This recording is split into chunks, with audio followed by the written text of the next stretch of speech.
guys, it is Sophia, the diabetic vlogger, and today I'm going to be talking about Vivian Campbell and the band Dio. I've read lots of interviews, and today, so it came out about 3 hours ago, there's this interview that Vivian Campbell had. He said, Def Leppard guitarist reveals painful truth about Ronnie James Dio. So this was probably the more in-depth interview I saw about this, and I've really been wondering if this is true, because I read some interviews that Craig Goldie, who took Vivian Campbell's place, said that, that basically he was spoiled rotten and he just didn't do anything. But I have to say, I understand where he's coming from in saying that, which I wouldn't say that makes him spoiled rotten.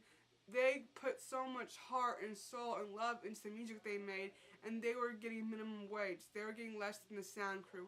And so to say that about them, I don't think that is very nice, and it's also not respectful. And people are going to have different people are going to have disagreements, and that's just how it's going to be. But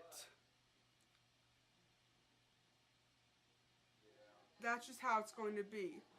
But how they treated Dio's wife, who was like the manager of the band, did not understand how much thought process and time they put it into the band, and how it wasn't just Dio wasn't the person of the band. He wasn't the band. Yes, it was named after him, but they all creatively worked together with love and time and compassion to create this awesome music, and she did not seem to understand that, and so he got fired because they sent a fax letter to his house.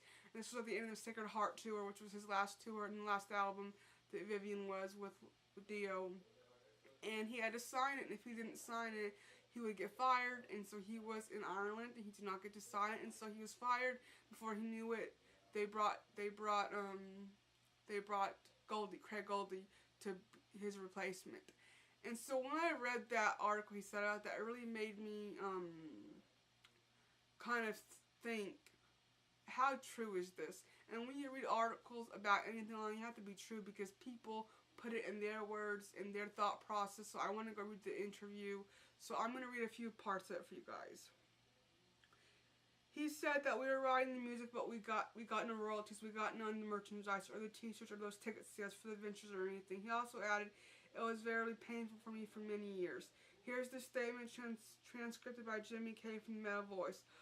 I was in my early 20s, and it wasn't about the money to me, but it was about the principle. I'm very big on principle. When somebody makes me a promise, I expect them to keep it, because I keep my word. That's just the way I was brought up. When I tell somebody I'm going to do something, I meet my commitments. Ronnie had made us a promise in payment, and we worked for very little money, less than our road crew, and the band was very successful. Back then, people bought records, and we were selling a lot of records, and we were really all involved in the creative process. It was really a collaborative process. We were kind of squeezed. Wendy Dio, who really never saw it as a band, she never really saw the value in the band, and that's something that really, really upset me. After I was fired, I think Ronnie knew better. He understood the real magic the original band had, and the chemistry we had, and how we created it together. I think Ronnie was really fearful of her, and he never stood up. Like I said, it was never about money. I just wanted what Ronnie promised. It was a contract that was made between the four of us, and he just wasn't man enough to follow through on it, and I called him out on it, and I got fired as a result. It was very painful for me for many years. We never got royalty checks. That was the whole issue.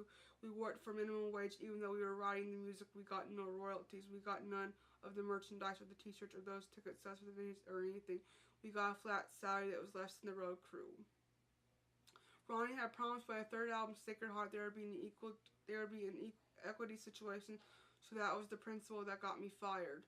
They offered us a few $100s more per week, and when I got sent a contract by Wendy, it said failure to sign would return this contract by the date will constitute you no longer being in the band. I tried to call Ronnie. I was in Ireland at the time. It was a break between legs of the Sacred Heart tour, which finished North America.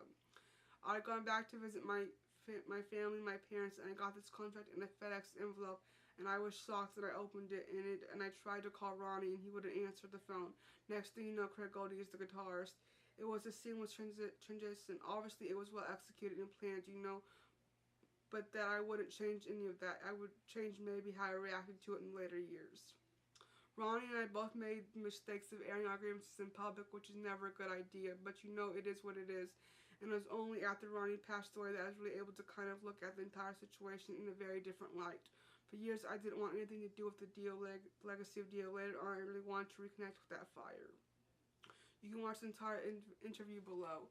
So I guess it's just a great kind of good information on the whole situation. So let's know your guys' thoughts, how you think that people should handle these things differently and these differences in music and bands and breakups and how people should handle it, and if you think that who was wrong or who was right in the comments down below. I hope you guys like this video, and I'll see you guys next time in another one. Goodbye.